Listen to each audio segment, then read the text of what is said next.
guys, kung gusto mong pumuti nyo yung ngipin nyo, so gamitin nyo ang baking soda and then lime, ayan, kalamansi. So paghaluin nyo lang siya guys, ganyan.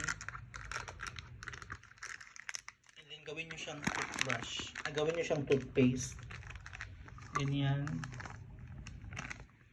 And then kalamansi, ganyan. Ganyan lang guys. Ganyan.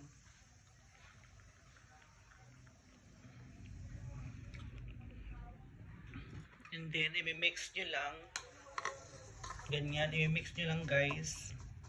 And then bago nyo to gamitin guys, mag-toothbrush muna kayo gamit ng toothpaste.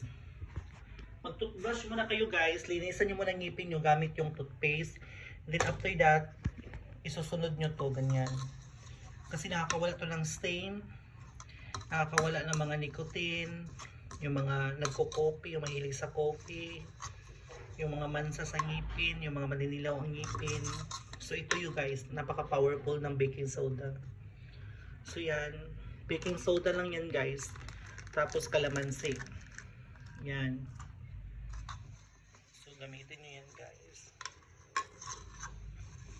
And then sa lips naman,